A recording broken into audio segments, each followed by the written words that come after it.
Good evening, friends, and welcome back to another journey through the gentle currents of history for sleep. Tonight, we'll drift into the icy fjords of medieval Scandinavia, where the rhythmic creaking of wooden hulls and the soft whisper of winter winds will carry us into the world of Viking sailors and their remarkable ability to find rest even in the harshest conditions at sea.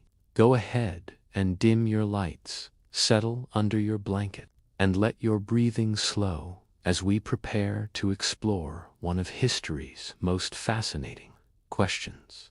How did these hardy seafarers manage to sleep aboard their longships during the brutal winter months? If this calm journey helps you unwind tonight, tap like and subscribe if it feels right, of course. There's no pressure here, just the gentle pull of the tide and the promise of peaceful dreams. Tonight, I'll take you aboard these magnificent vessels, where we'll discover the ingenious ways these northern mariners created pockets of warmth and comfort in spaces no larger than a modern studio apartment, all while navigating some of the world's most treacherous waters. Close your eyes, breathe deeply, and let the soft hum of history's whispers guide you toward sleep. Let me tell you about a winter night in the year 987, somewhere in the North Atlantic, where the aurora borealis danced across the sky like green silk ribbons, and a Viking longship named Raven's Wing cut through the dark waters with the quiet determination of a creature born to the sea. Picture yourself there, friend, wrapped in the warmth of woolen blankets, listening to the gentle splash of oars and the soft murmur of voices carried on the swell-tinged breeze. The ship herself was a marvel of engineering, though you might not recognize her sophistication at first glance. Imagine, if you will, a vessel roughly 70 feet in length, about the size of two modern school buses, placed end to end, but sleek and graceful as a bird in flight. Her shallow draft allowed her to navigate both the deepest fjords and the shallowest rivers, while her flexible construction meant she could bend and flex with the waves rather than fighting them, like a willow branch that bends but never breaks. But what made the Raven's Wing truly special wasn't just her ability to sail.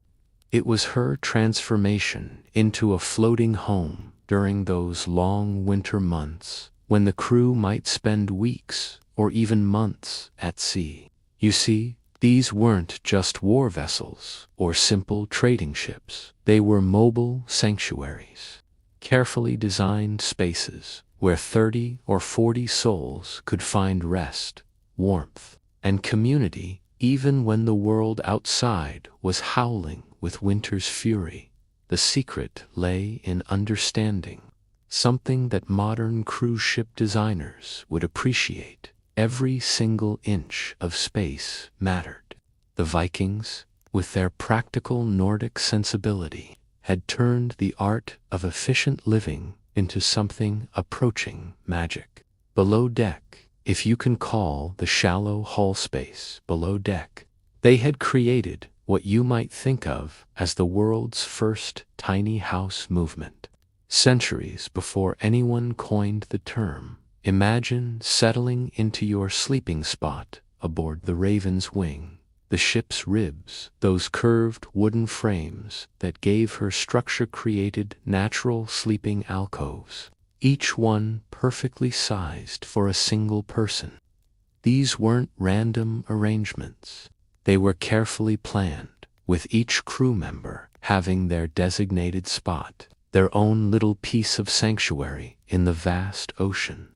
The sleeping arrangements followed a strict hierarchy, of course, with the ship's captain and most important warriors claiming the spots closest to the center of the vessel, where the motion was gentlest and the protection from the elements most complete. Your sleeping space would be lined with what the Vikings called fell thick, waterproof hides that had been specially treated with seal oil and tree sap to create a barrier against the moisture that constantly threatened to seep through the ship's planking. Over these layers of woolen blankets and furs created a cocoon of warmth that could maintain body heat even when the air temperature dropped well below freezing. The crew would often share these sleeping furs, not out of lack of resources, but because shared body heat was one of the most effective ways to stay warm during those long, cold nights. But here's where it gets really interesting, and where the Vikings showed their true genius for adaptation. They understood something that wouldn't be scientifically proven until centuries later, that the key to staying warm wasn't just insulation, but managing moisture. Wet wool loses most of its insulating properties, and a soaked sleeping fur becomes worse than useless. It becomes a liability that could lead to hypothermia and death. So they developed what we might call the world's first moisture management system. Each sleeping area had carefully positioned drainage channels carved into the ship's planking, allowing any water that did seep in to flow away from the sleeping areas and toward collection points where it could be bailed out. More importantly, they learned to rotate their bedding, hanging wet furs and woolens from the ship's rigging during the day when the sun might provide enough warmth to dry them, and bringing them back down at night when they were needed for warmth. The crew would prepare for sleep with the same methodical precision they brought to navigation and warfare. As the sun set during the winter months in those northern latitudes, sunset might come as early as 3 in the afternoon. The evening ritual would begin. First, the day's catch would be prepared, the communal meal serving not just as nourishment, but as a way to generate internal body heat that would help sustain them through the cold night ahead. Then came what they called HVLD Buna, your, literally, rest, preparation. Each crew member would check their sleeping furs for dampness, arrange their woolen layers for maximum warmth, and prepare their small personal braziers. Yes, these remarkable sailors had figured out how to safely burn small fires aboard their wooden ships, using specially designed bronze or iron bowls that could hold glowing coals without risking the vessel's destruction. These weren't roaring bonfires, of course, but small, carefully tended heat sources that could warm a sleeping area without consuming dangerous amounts of oxygen or producing enough smoke to suffocate the crew. The fuel was usually charcoal made from birch or oak, burned in small quantities and tended by rotating watches throughout the night.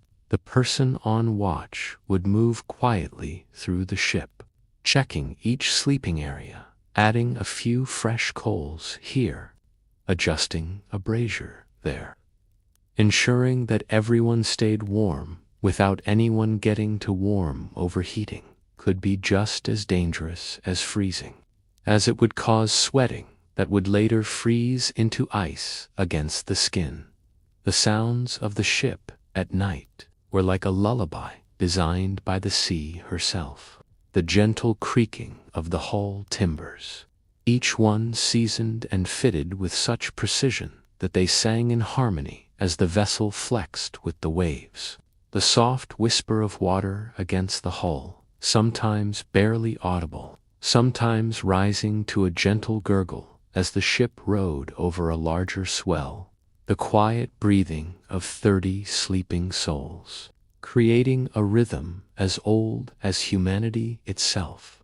And then there were the smaller sounds, the intimate details that made life aboard the Raven's wing feel like home rather than just survival. The soft rustle of someone adjusting their furs, the gentle snore of Olaf, the shipwright, who always slept near the stern, where he could keep one ear tuned to the health of the vessel's timbers, the quiet scratch of someone's beard against rough wool, the barely audible whisper of a prayer to Thor or Odin for safe passage through the night. But perhaps the most magical sound of all was the ship's song, that subtle harmony created by wind in the rigging, the flex of the mast, and the gentle percussion of wavelets against the hull. Every ship had her own song, as distinctive as a human voice, and experienced sailors could identify their vessel in complete darkness just by listening to the music she made as she moved through the water. The Vikings had learned to read these songs like a language, understanding what each note and rhythm meant for their safety and comfort. A slight change in pitch might indicate that the wind was shifting and the ship needed to adjust course. A new percussion element might mean that ice was beginning to form on the rigging and would need to be knocked free come morning. The song of the ship was their weather forecast, their security system, and their lullaby all rolled into one as you lie there in your warm, sleeping furs. Imagine listening to that gentle symphony, feeling the ship beneath you like a living creature, breathing with the waves, sighing with the wind. Your body would gradually synchronize with the vessel's rhythm, your breathing matching the rise and fall of the swells, your heartbeat finding harmony with the creaking of the timbers. This wasn't just sleep. It was a form of meditation, a way of becoming one with the sea and the ship that carried you safely through the darkness. The crew had learned that fighting the motion of the ship was exhausting and ultimately futile.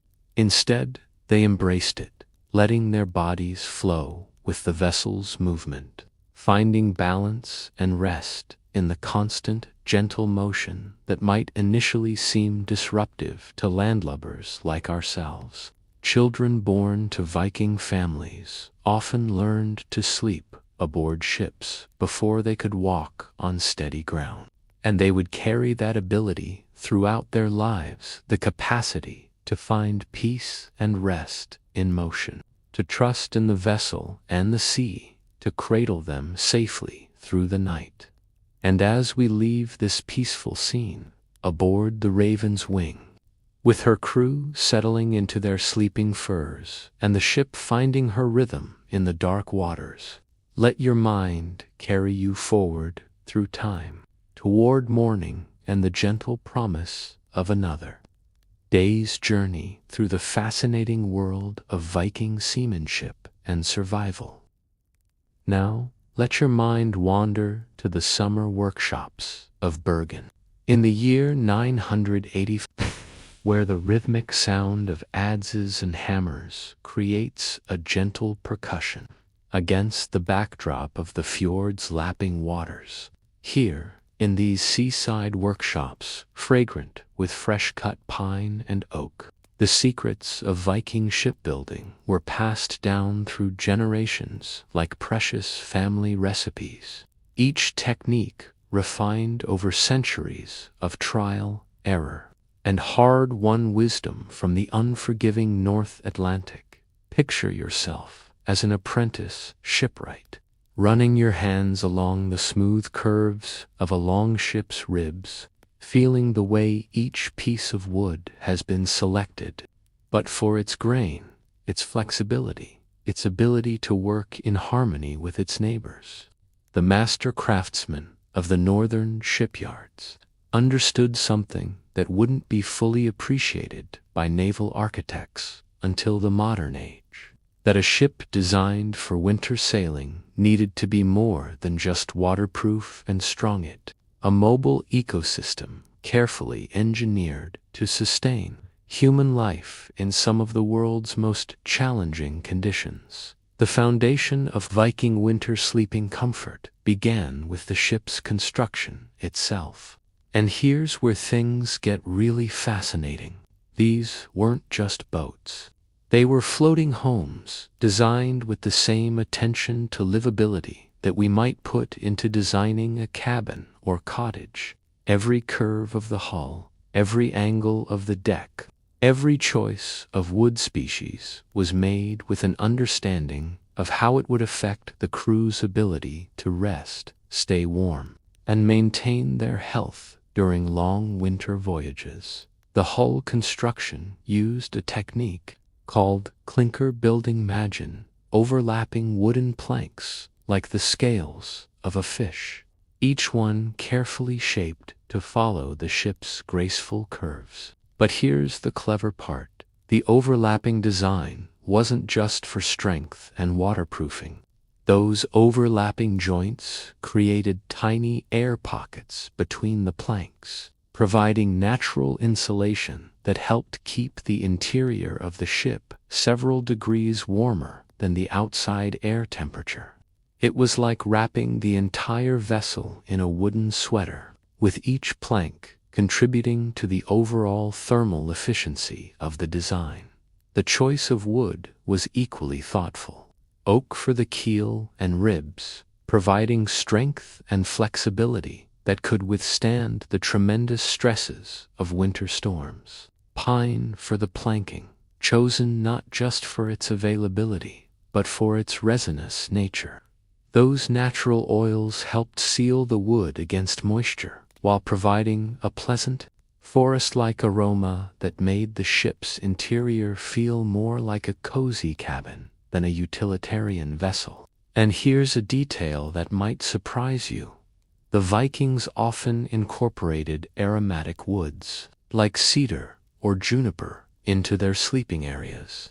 Understanding that pleasant scents could improve sleep quality and provide a psychological boost during the long, dark months of winter travel. But the real genius of Viking ship design for winter sleeping lay in what naval historians call microclimate management, the ability to create small pockets of warmth and comfort within the larger, challenging environment of a ship at sea.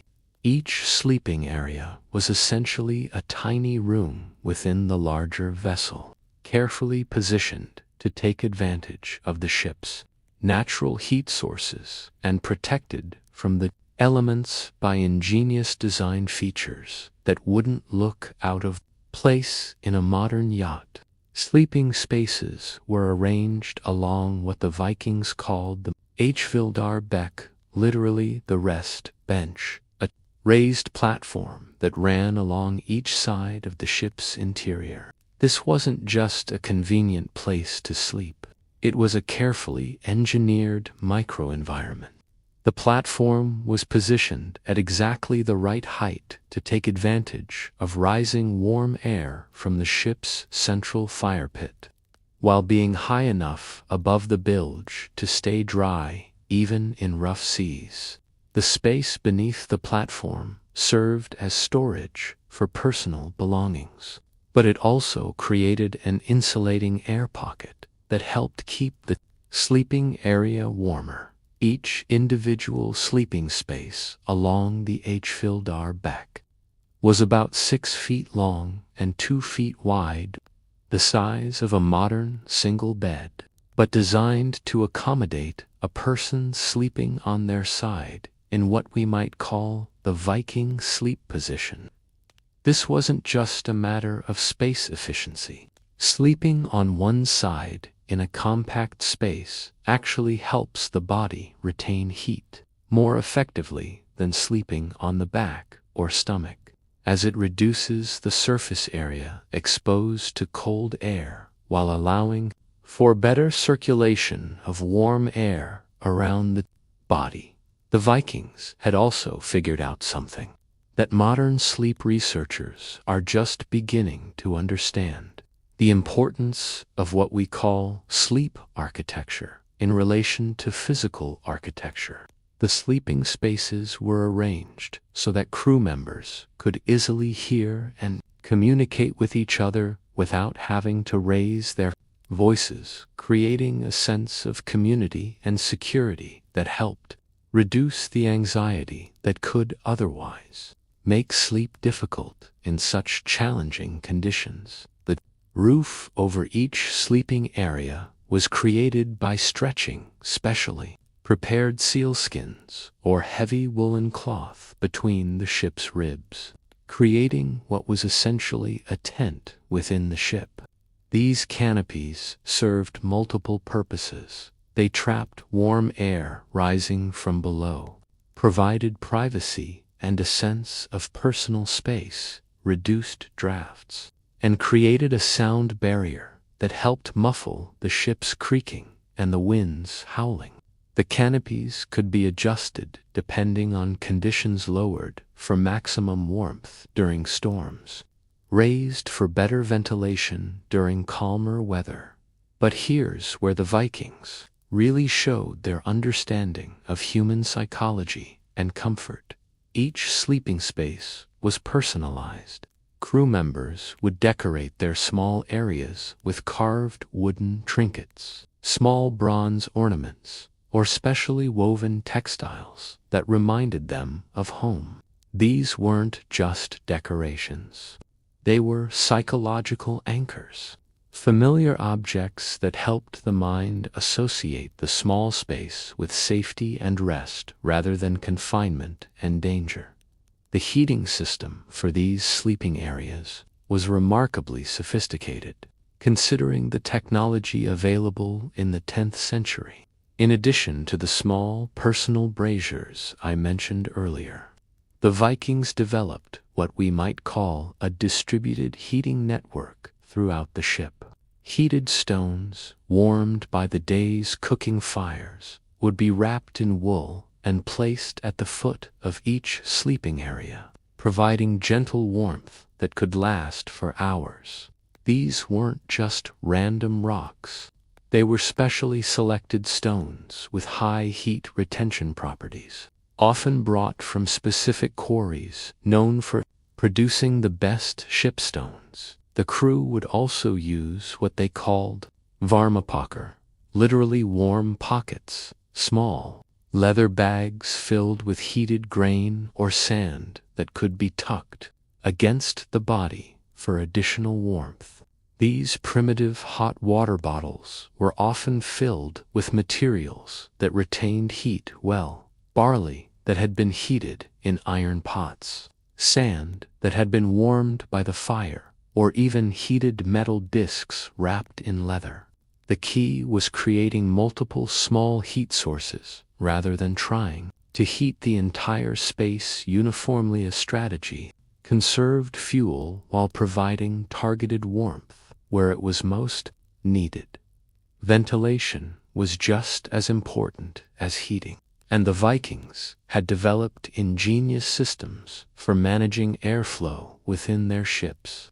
Small gaps between the deck planking allowed fresh air to circulate without creating uncomfortable drafts, while carefully positioned openings near the ship's peak allowed moisture-laden air to escape. This prevented the buildup of condensation that could make sleeping areas damp and cold, while ensuring that the crew always had access to fresh air, even when the ship was essentially sealed up against winter storms. The bedding itself was a marvel of medieval engineering. The base layer was usually reindeer hide, chosen because reindeer fur has unique properties that make it ideal for cold weather sleeping. The hollow structure of reindeer hair provides exceptional insulation while remaining lightweight and compressible.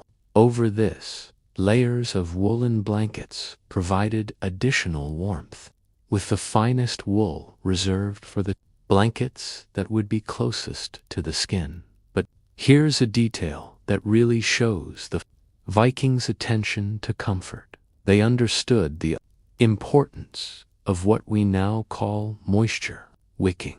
The inner layer of their bedding was often made from specially prepared linen or fine wool that would draw moisture away from the skin, keeping the sleeper dry and comfortable throughout the night. This was crucial for both comfort and survival. War bedding in freezing temperatures could be deadly. The sleeping furs were often treated with natural oils and aromatics that served multiple purposes.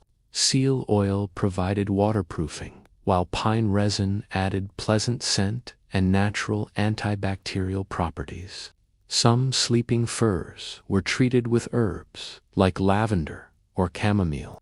The Vikings knew about the sleep-promoting properties of these plants centuries before modern aromatherapy became popular. And as the workshops of Bergen grow quiet in our imagination, the craftsmen putting away their tools as the summer sun finally sets over the fjord, let your mind drift toward the practical wisdom these remarkable people developed for staying fed and nourished during their long winter voyages, sustaining both body and spirit through the dark months at sea. Transport yourself now to the galley fires of a Viking longship on a December evening in the year 991, where the gentle glow of coals casts dancing shadows on the weathered faces of sailors preparing their evening meal. The air is thick with the rich aromas of cooking, not the simple gruel you might expect, but a carefully planned feast designed to warm the body from within and prepare the crew for a good night's sleep, despite the icy winds howling across the dark waters of the Norwegian Sea. You see, the Vikings understood something that modern nutritional science has only recently confirmed. What you eat directly affects how well you sleep, especially in cold conditions where your body is working overtime to maintain its core temperature. The evening meal aboard a Viking longship wasn't just about satisfying hunger. It was a carefully orchestrated ritual designed to provide the nutrients, warmth, and psychological comfort needed for restorative sleep in challenging conditions. Let me tell you about Astrid, the ship's cook, a formidable woman whose knowledge of food preservation and preparation had kept crews healthy and well-fed through countless winter voyages. Picture her tending her cooking fire in the ship's central hearth, a marvel of engineering in itself, a bronze-lined fire pit that provided heat and cooking capability, while being designed to never pose a fire risk to the wooden vessel. The hearth was positioned amidships, where it could provide maximum warmth to the greatest number of crew members, and surrounded by a ring of stones that absorbed and radiated heat long after the fire had died down to coals. Astrid's evening cooking routine was like a carefully choreographed dance, each step designed to maximize nutrition, warmth, and the psychological benefits of a shared meal. She would begin with what the Vikings called craftskraut, literally strength porridge, a hearty mixture that was far more sophisticated than its humble name suggests. This wasn't just oats and water. It was a carefully balanced combination of grains, proteins, and fats designed to provide sustained energy and promote restful sleep. The base of the porridge was usually barley, chosen because it was hearty enough to store well during long voyages and provided complex carbohydrates that would release energy slowly throughout the night, helping to maintain body temperature during sleep. To this, Astrid would add dried peas or lentils for protein, nuts for healthy fats, and dried berries for vitamins that helped prevent scurvy and other nutritional deficiencies that could plague long-distance sailors. But here's where it gets really interesting. Astrid also understood the sleep-promoting properties of certain foods. She would often add dried herbs like valerian root or chamomile to the evening porridge, knowing that these plants could help calm the mind and promote deeper sleep. Honey, when available, was prized not just for its sweetness but for its ability to slightly raise blood sugar levels in a way that could induce drowsiness. Nature's own sleeping pill. The cooking process itself was designed to maximize the warming effect of the food. The porridge would simmer slowly for hours, filling the ship with its comforting aroma and gradually warming the air around the cooking fire. Crew members would gather around the hearth as the meal prepared, sharing stories, mending equipment, and enjoying the warmth, both physical and social, that the cooking fire provided alongside the porridge. Astrid would prepare what the Vikings called rich, warming drink that was part meal, part medicine, and part comfort food. This was made from fermented milk products. The Vikings were master fermenters, understanding that fermented foods were not only more nutritious but also easier to digest and less likely to spoil during long voyages. The drink would be heated with honey and spices, creating something like a medieval hot chocolate that provided warmth, calories, and the psychological comfort of a familiar, homey flavor. The spices weren't just for flavor, they were carefully chosen for their medicinal properties. Ginger, when available, helped with digestion and circulation, keeping blood flowing to the extremities and reducing the risk of frostbite during cold nights. Cinnamon provided a warming sensation while also helping to regulate blood sugar levels. Nutmeg, prized and expensive, was used sparingly but was valued for its mild sedative properties. But the real centerpiece of the evening meal was often fish, not just any fish, but salmon, herring, or cod that had been prepared using preservation techniques that actually enhanced their nutritional value. The Vikings had discovered that certain methods of smoking and fermenting fish created products that were not only longer lasting, but also richer in the kinds of nutrients that supported good sleep and overall health. Take their famous gravlax salmon cured with salt, sugar, and dill. This wasn't just a preservation technique. It was a way of concentrating the fish's natural oils and proteins while adding herbs that aided digestion and sleep. The curing process created a product that was rich in omega-3 fatty acids, which modern science has shown to be crucial for brain health and sleep quality, and B vitamins that helped the body cope with stress and maintain a healthy nervous system.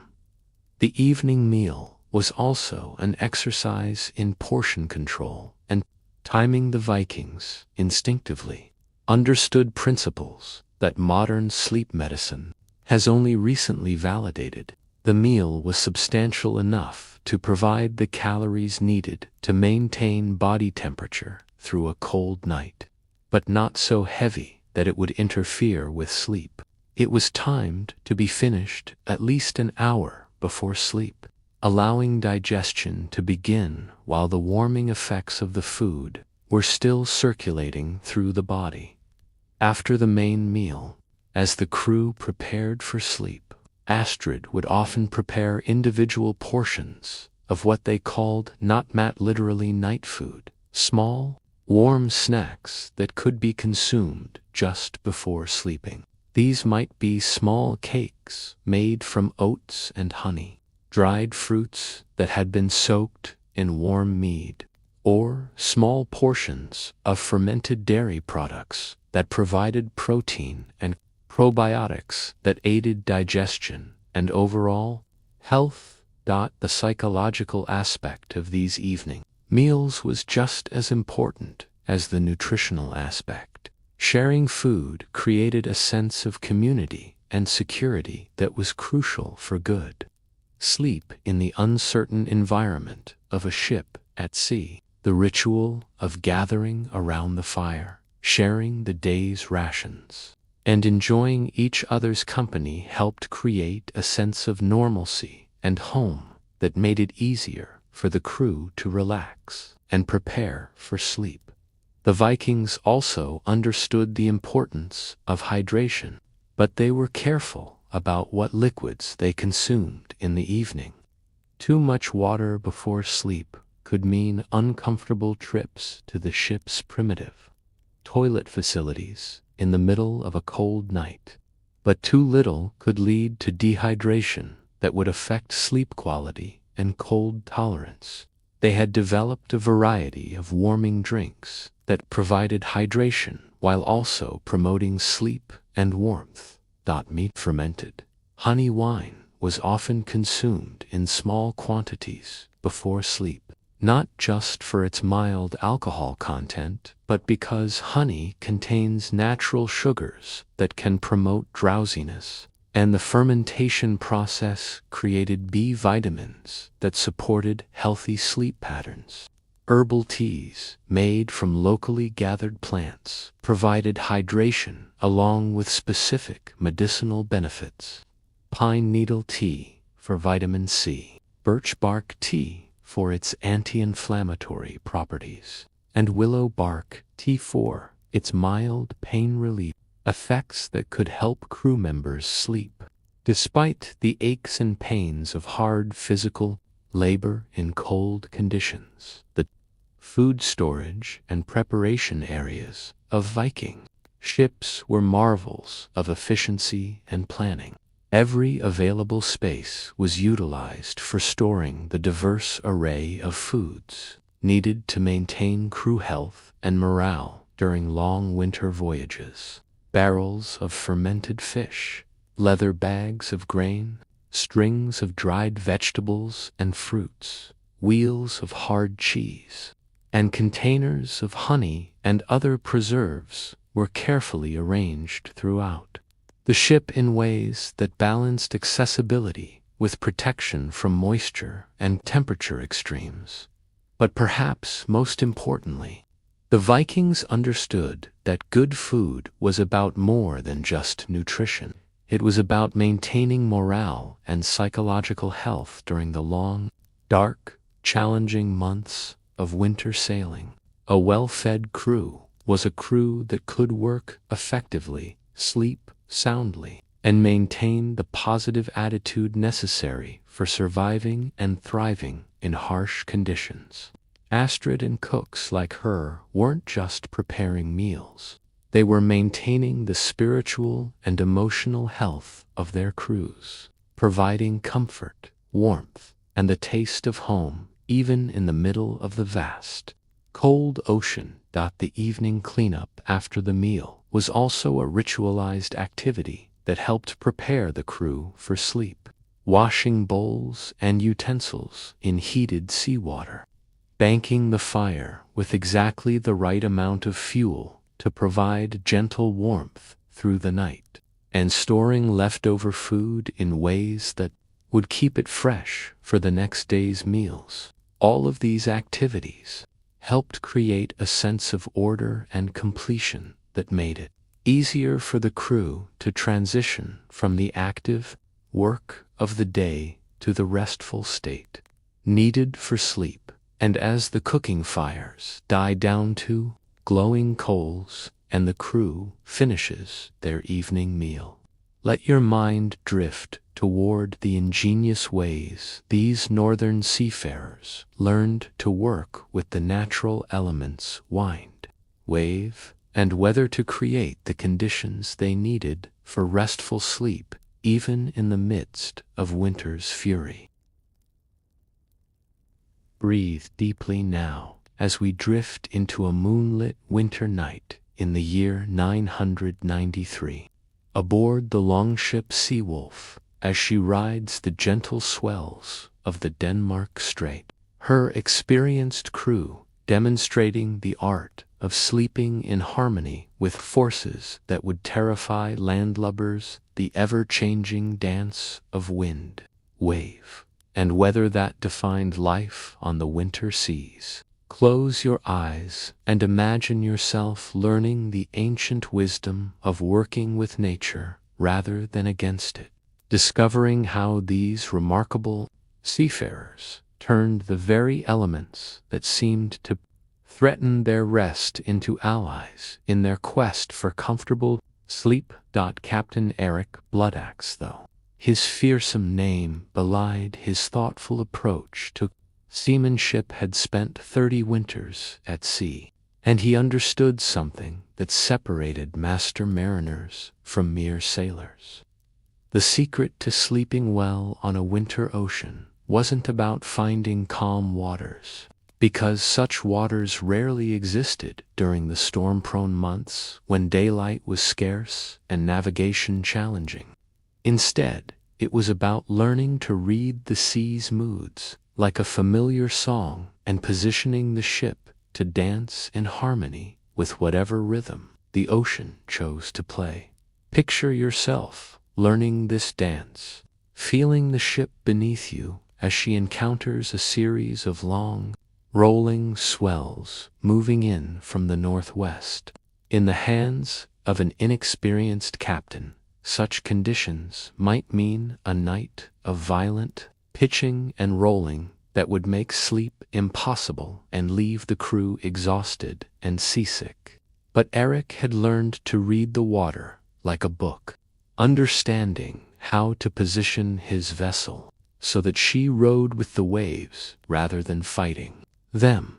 The technique was called bilgedans, literally wave dancing, and it required an almost mystical understanding of how a longship's flexible construction could work with the ocean's natural rhythms. Rather than pointing the bow directly into the waves or running directly before them, Eric would position the Seawolf at a slight angle to the swell direction, allowing her to ride up and over each wave with a gentle, rolling motion that was actually conducive to sleep rather than disruptive to it.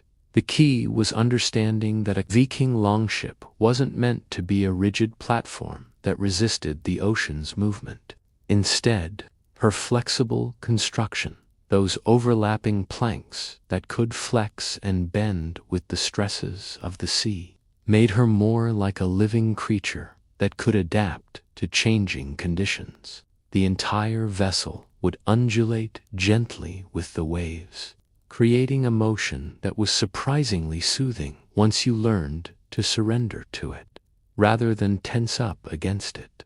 But wave management was just one part of the equation. Wind, the driving force behind both the ship's movement and the crew's comfort, required its own sophisticated understanding. The Vikings had identified dozens of different wind patterns and developed specific techniques for managing each one to optimize sleeping conditions. They understood that wind wasn't just about speed and direction, it was about temperature, humidity, duration, and the way it interacted with the ship's rigging and sail configuration. Consider the challenges of a typical winter night wind pattern in the North Atlantic, temperatures well below freezing, gusts that could reach dangerous speeds without warning, and the constant threat of ice formation on the rigging. An inexperienced crew might simply battle these conditions, constantly adjusting sails and fighting to maintain course. But Eric and his experienced sailors had learned to use the wind as a tool for creating better sleeping conditions. When facing strong, steady winds from a consistent direction, they would configure their sail a single, large, square sail made of specially woven woolen, what they called the HVLD stilling, or rest position. This wasn't about maximizing speed.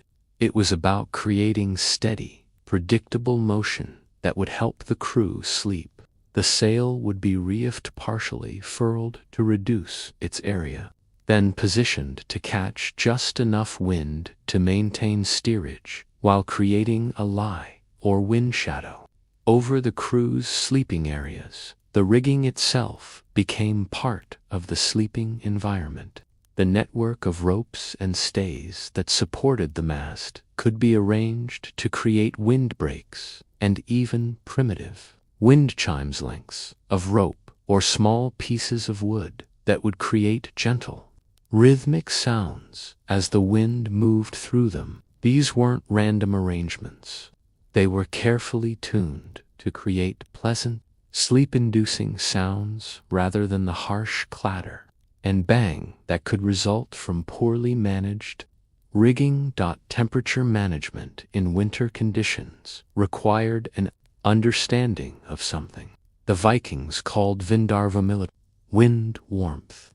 This might seem contradictory. How could wind create warmth in freezing conditions? But the Vikings had observed that certain wind patterns, when properly managed, could actually help maintain comfortable temperatures in the ship's sleeping areas. The technique, using the ship's position relative to the wind to create what modern meteorologists would recognize as a temperature inversion. By positioning the vessel so that the wind would blow across the ship's fire pit and then down into the sleeping areas, they could create a circulation pattern that distributed warm air throughout the crew quarters while venting smoke and moisture up and away from the sleeping crew. But perhaps the most sophisticated aspect of their elemental management was their understanding of what we might call weather timing. The Vikings had developed an encyclopedic knowledge of weather patterns in their sailing areas, understanding how different atmospheric conditions would develop and change over time. This allowed them to plan their sleeping schedules around the weather, timing their rest periods to coincide with the most favorable conditions. For example, they knew that certain types of winter storms followed predictable patterns, perhaps several hours of increasing winds and rough seas, followed by a period of relative calm as the storm's center passed, then another period of rough conditions as the trailing edge moved through. By timing their sleep periods to coincide with the calmer phases of such storms, they could ensure that their crew got adequate rest even during challenging weather. This weather timing also extended to their understanding of daily wind patterns. Even in winter, many coastal areas experience predictable daily variations in wind strength and direction as land and sea temperatures change with the sun's movement. The Vikings learned to time their arrival in protected anchorages to coincide with favorable wind conditions, and to plan their sleeping schedules around the natural ebb and flow of daily weather patterns. The crew's sleeping arrangements were adjusted based on weather conditions, with experienced sailors making small but important changes to their bedding and positioning based on the night's expected conditions. On nights when strong winds were expected, sleeping furs would be arranged to provide extra protection from drafts, and crew members might choose to sleep closer together to share body heat. When calmer conditions were forecast, they might spread out more, taking advantage of the opportunity for more private, comfortable rest. The psychological aspect of elemental management was just as important as the physical techniques. The crew needed to trust their captain's ability to read and work with the weather, and this trust was built through consistent demonstration of skill and knowledge. Eric would often explain his decisions to the crew.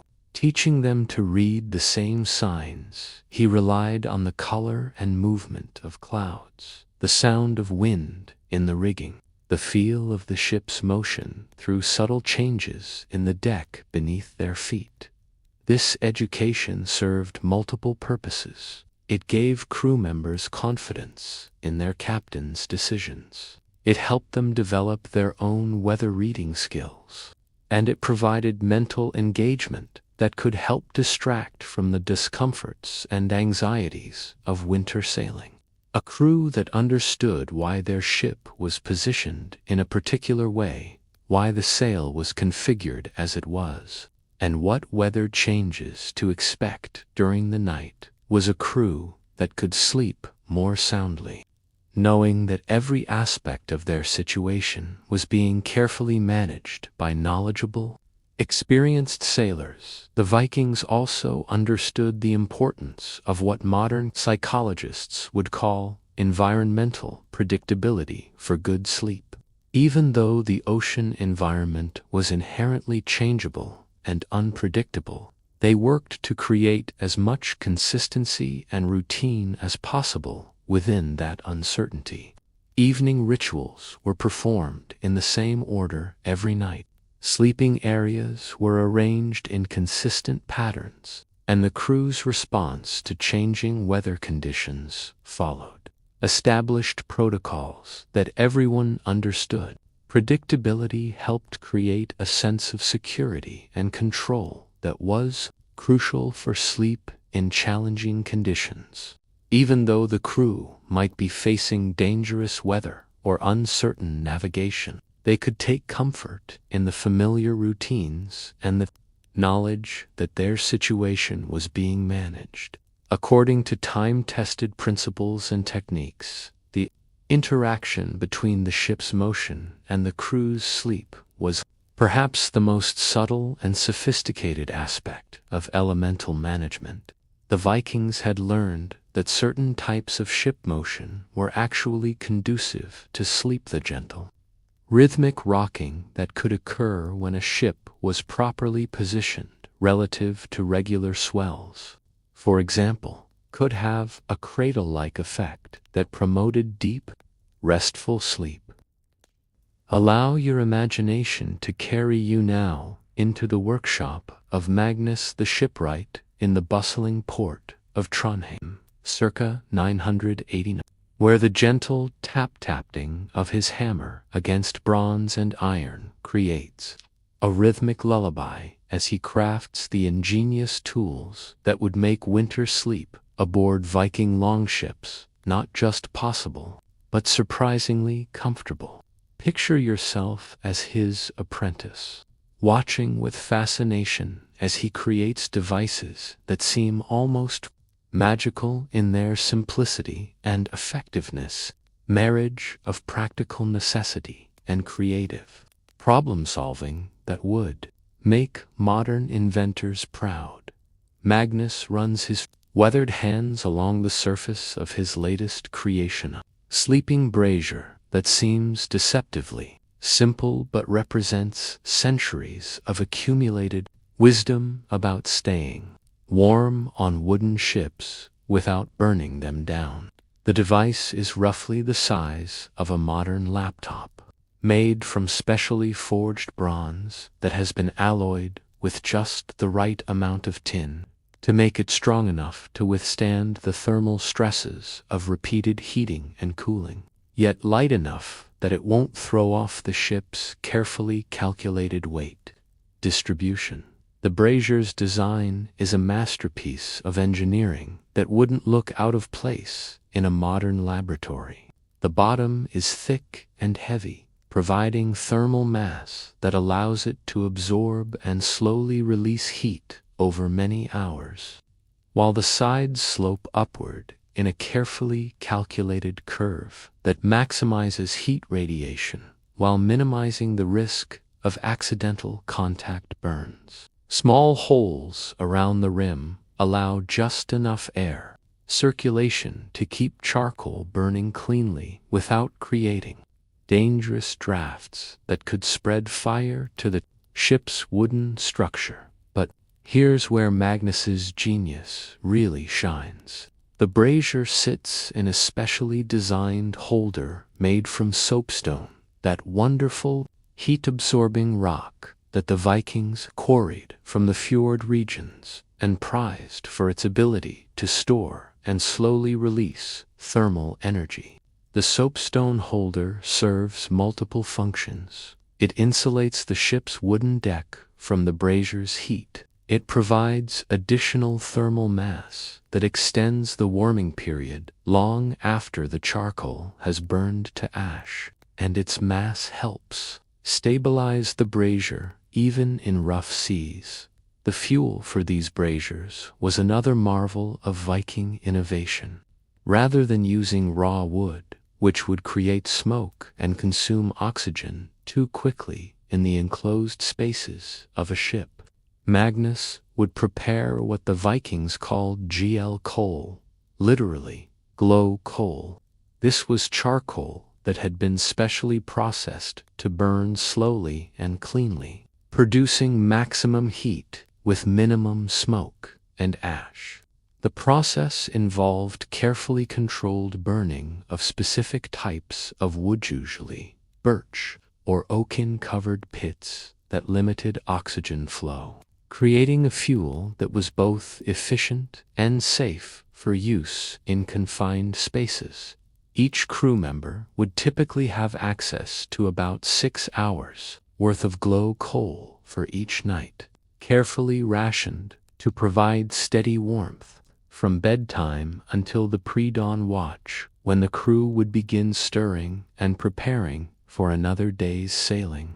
The coal was stored in small leather pouches that kept it dry and made it easy to measure out the right amount for each night's use. But staying warm was just one challenge of winter. Sleeping aboard a Viking ship, staying dry was equally important, and Magnus had developed an entire arsenal of tools and techniques for managing moisture. The invisible enemy that could turn a comfortable sleeping area into a cold, clammy nightmare that threatened both comfort and survival. His most ingenious creation in this area was something he called a whirlwindly, a dry wind device. Picture a small handheld bellows made from specially prepared leather, with a bronze nozzle that could be directed precisely where it was needed. This device allowed crew members to create gentle air currents that could dry damp clothing, bedding, or even the ship's timbers themselves. The bellows could be heated by placing it near a brazier, creating warm, dry air that was perfect for moisture management. The bellows wasn't just for emergency use. It was part of the evening routine aboard well-managed Viking ships.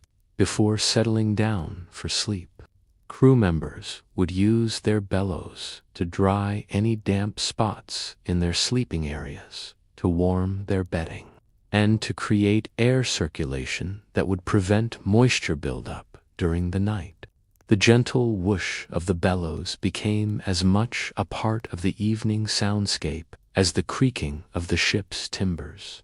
Magnus had also developed specialized tools for managing the ship's internal environment. His loft mauler were bronze instruments about the size of a modern thermometer, but instead of measuring temperature, they were designed to detect moisture levels in the air and in wooden surfaces. The device worked on a principle that wouldn't be scientifically understood until centuries later. Certain materials changed their physical properties in response to humidity levels, and these changes can be felt and measured by experienced users. The moisture detectors allowed the crew to identify problem areas before they became serious issues. A sleeping area that was developing moisture problems could be treated with extra ventilation, additional heating, or repositioning of bedding before the dampness could affect the crew's health and comfort. This proactive approach to moisture management was crucial for maintaining livable conditions during long winter voyages. But perhaps Magnus's most impressive innovations were in the area of personal comfort, devices that individual crew members could use to optimize their own sleeping conditions. His Varmesteiner were specially selected and shaped, stones that could be heated during the day and used as personal heating devices during the night. These weren't just random rocks. They were carefully chosen for their heat retention properties, shaped to fit comfortably against the human body, and often engraved with personal symbols or runes that made them meaningful to their owners.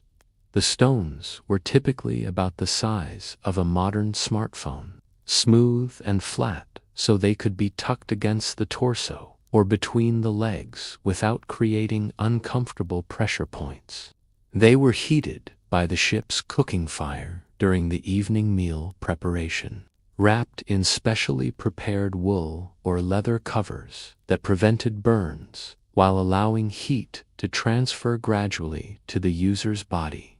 Each crew member typically owned 3 or 4 of these heating stones, which allowed them to create a sequence of warming that could last through most of a winter night. The first stone, heated to the highest temperature, would provide immediate warmth.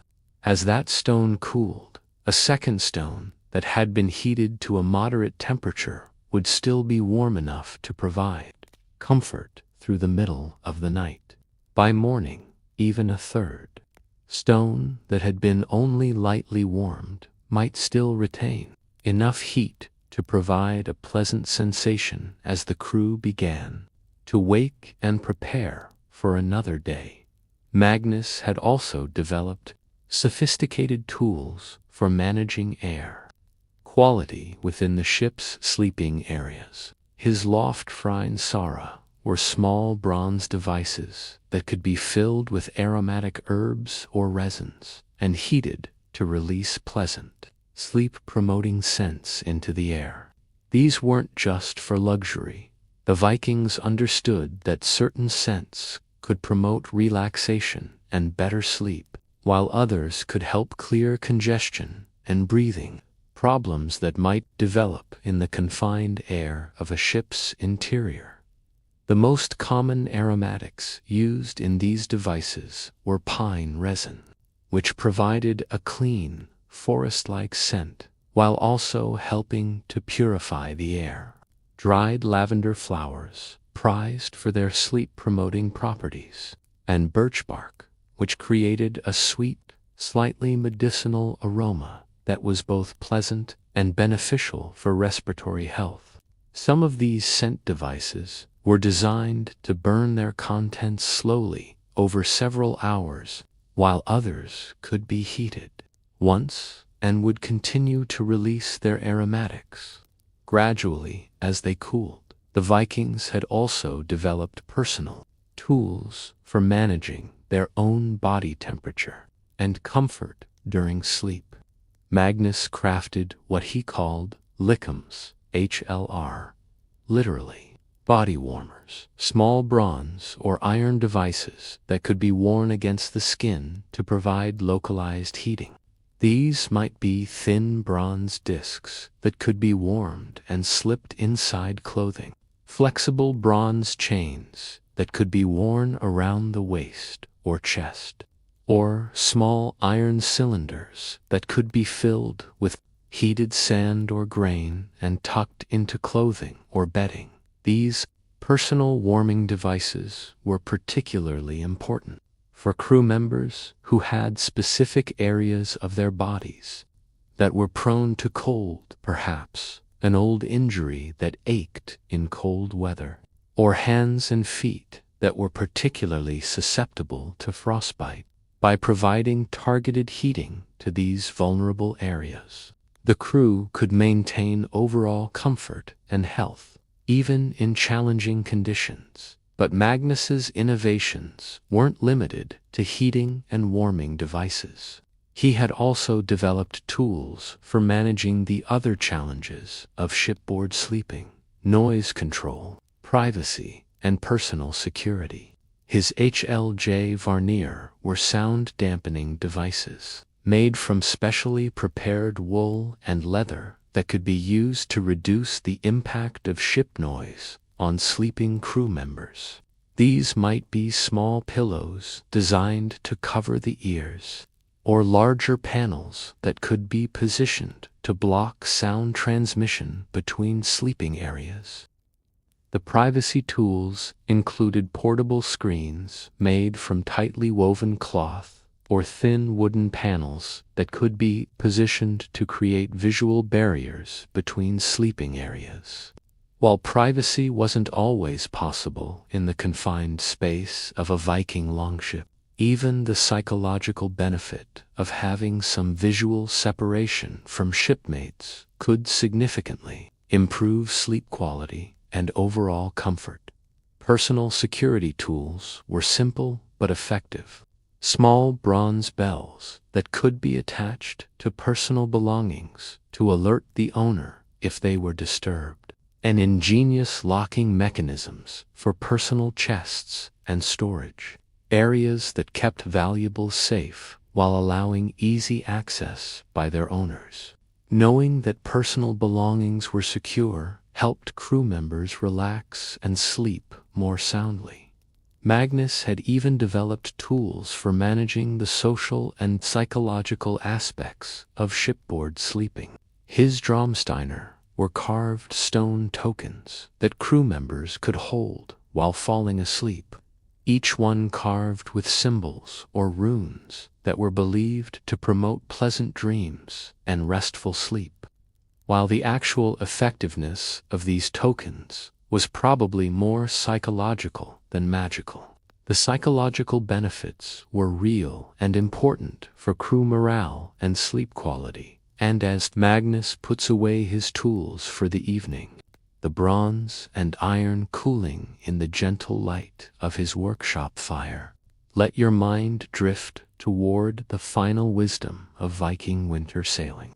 The intricate social bonds and cultural practices that made it possible for groups of people to live, work, and sleep together in harmony, even under the most challenging conditions imaginable.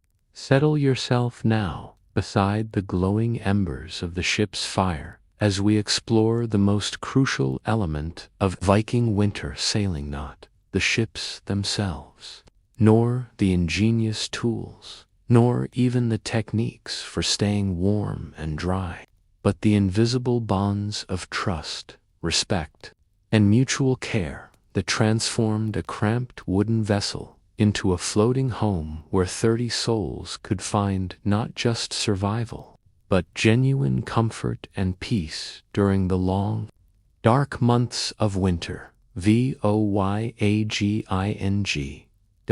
Picture yourself on the deck of the longship Stormrider on a January night in the year 996, somewhere between Iceland and Greenland, where the northern lights paint the sky in sheets of green and gold, while below, in the ship's cozy interior, a community of seafarers demonstrates the most sophisticated technology of all: the art of living together in harmony when individual comfort and survival depend absolutely on the cooperation and consideration of every single person aboard. The social architecture of a Viking winter voyage was as carefully planned and engineered as the physical construction of the ship itself.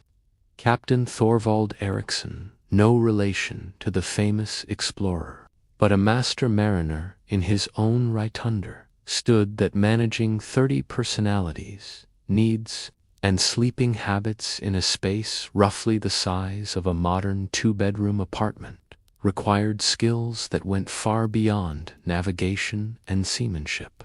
It required the wisdom of a diplomat, the insight of a psychologist, and the authority of a respected leader, all wrapped in the practical knowledge of someone who had spent decades learning what worked and what didn't in the intimate confines of a ship at sea. The sleeping arrangements aboard the Storm Rider weren't just about maximizing space or ensuring everyone had a place to rest. They were a carefully orchestrated social system that took into account personality types, interpersonal relationships, leadership hierarchies, and even individual sleep habits and preferences. Thorvald had learned through experience that placing the wrong people next to each other could create tensions that would affect not just sleep quality, but the overall morale and effectiveness of the entire crew.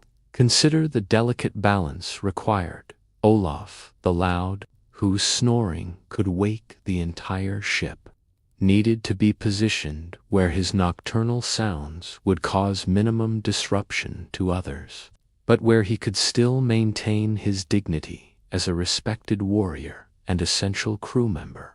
Bjorn, the restless, who had never learned to sleep soundly at sea and would toss and turn through most of the night, needed sleeping companions who were themselves deep sleepers, unlikely to be disturbed by his movements. Then there was Eric the dreamer, whose vivid dreams often led to talking, sometimes shouting, in his sleep. Not ideal for a communal sleeping environment, but manageable if he was positioned among crew members who had grown accustomed to his nighttime narratives and could actually find them entertaining rather than disruptive.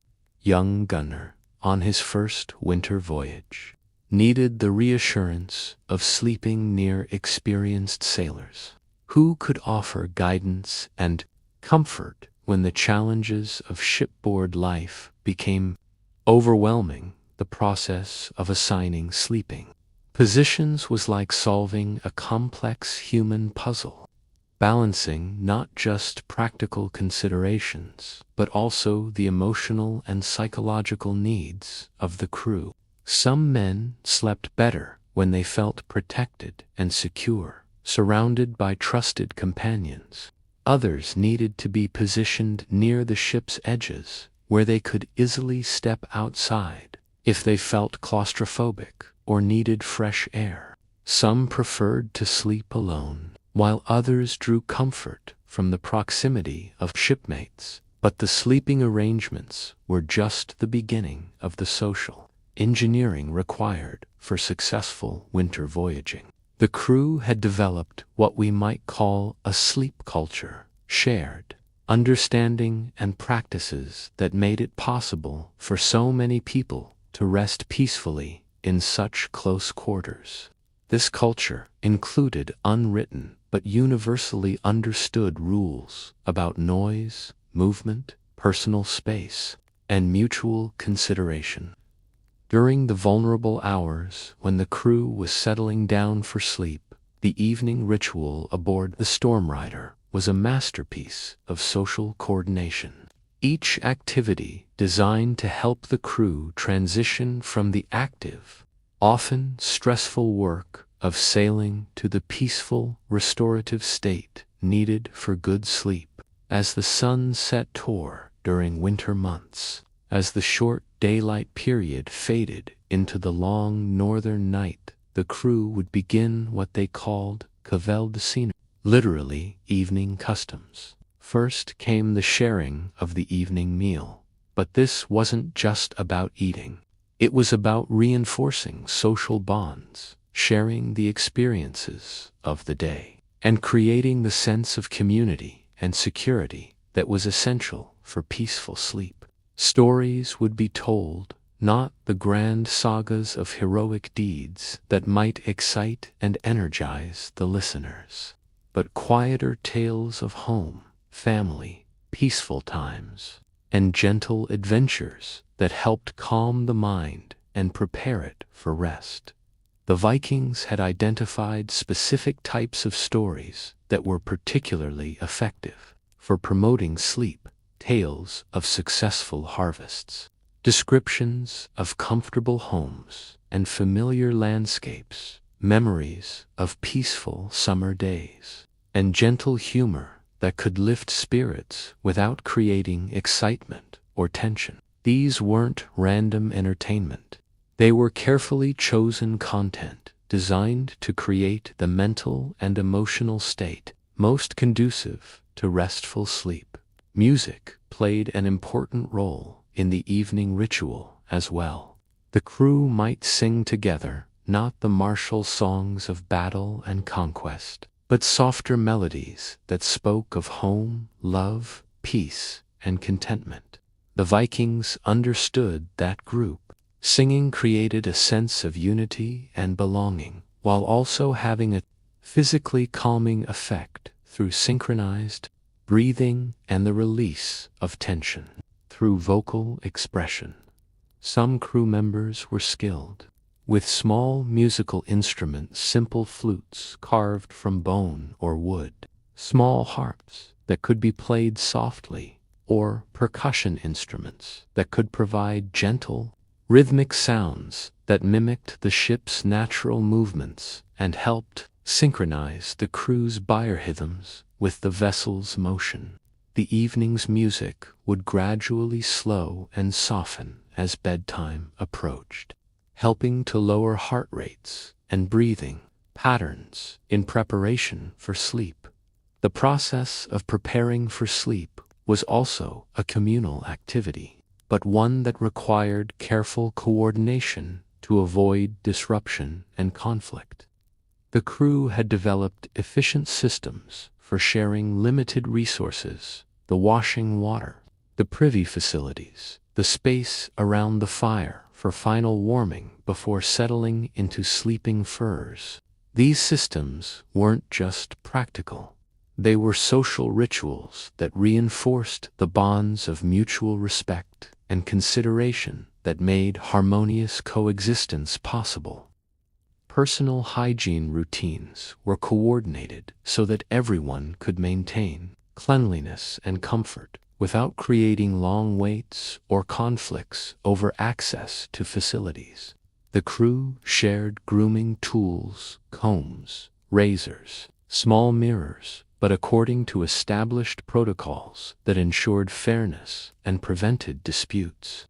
Even something as simple as brushing teeth using specially prepared twigs with antiseptic properties became a shared activity that reinforced social bonds. While maintaining individual health, the Vikings had also developed sophisticated systems for managing individual sleep needs within the constraints of communal living.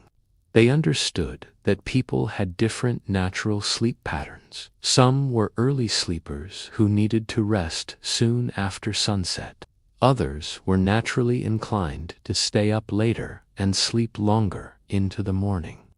The crew's work schedules were arranged to accommodate these natural variations while ensuring that essential watch duties were covered throughout the night. Some crew members were designated as sleep guardians, experienced sailors whose job was to maintain optimal conditions for sleep throughout the night.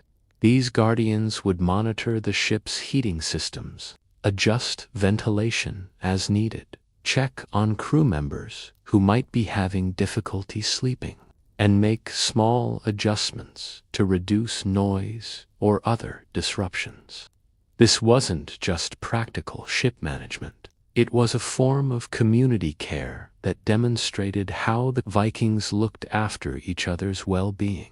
The sleep guardians also served as mediators for any conflicts or issues that might arise during the night. If someone's snoring became disruptive, if sleeping arrangements needed to be adjusted due to illness or discomfort, or if personal tensions threatened to interfere with the crew's rest, the sleep guardians had the authority and expertise to resolve these issues quickly and quietly, without waking the entire crew or creating lasting resentment. The psychological support systems aboard Viking ships were remarkably sophisticated. addressing the mental and emotional challenges that could interfere with sleep and overall well-being during long winter voyages. The crew understood that fear, anxiety, homesickness, and interpersonal conflicts could be just as threatening to their survival as storms, cold, or equipment failures. And they had developed specific practices for addressing these psychological challenges. Experienced sailors served as informal counselors and mentors, offering guidance and support to crew members who were struggling with the challenges of winter voyaging. This might involve practical advice about staying warm and comfortable, but it also included emotional support for those who were missing home, struggling with fear or anxiety, or having difficulty adjusting to the intimate communal living that shipboard life required. The crew had developed what we might recognize as early forms of stress management and conflict resolution. When tensions arose between crew members and in the confined space of a ship, such tensions were inevitable.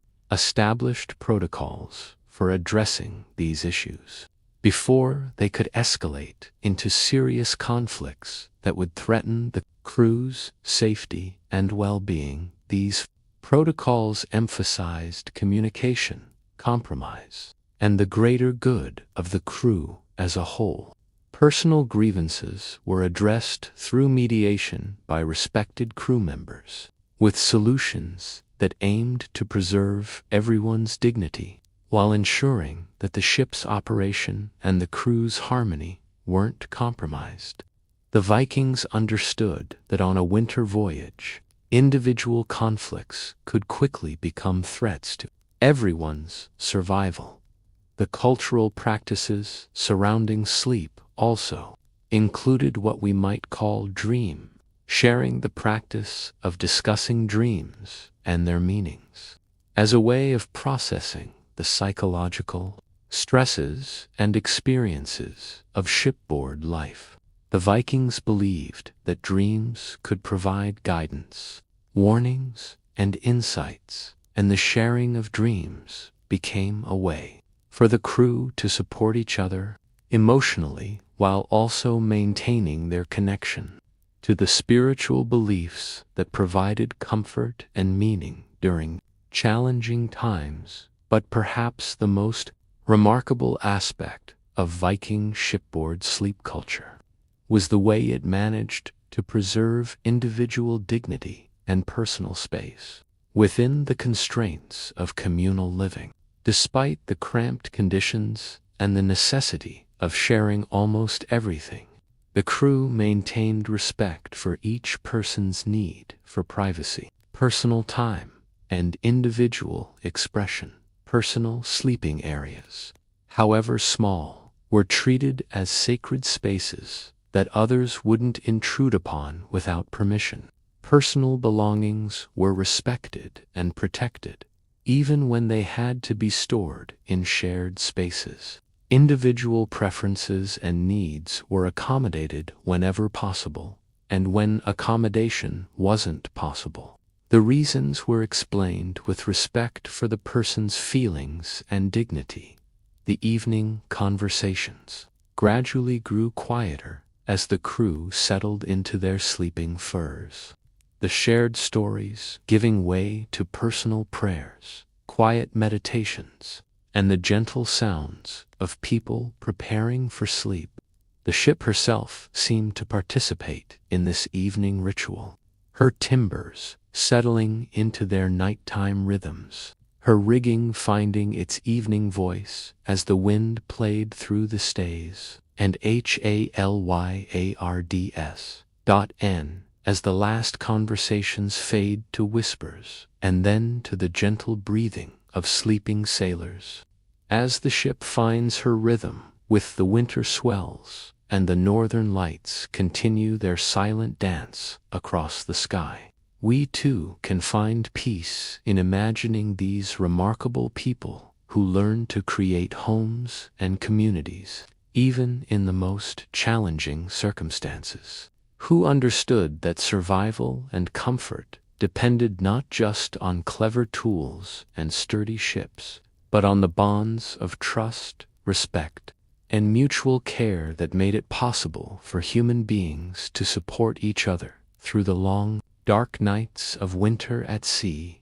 May these memories of Viking wisdom guide you into peaceful dreams, carrying you safely through your own quiet hours as surely as the storm rider and her crew found their way through the winter seas of more than 1,000 years ago. If these gentle stories helped you drift off to sleep, let me know in the comments below. And sweet dreams, dear friends.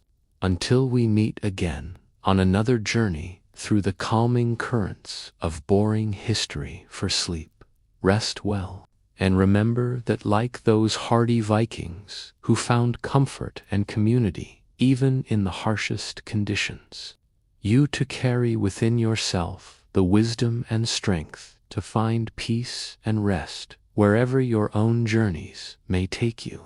Good night.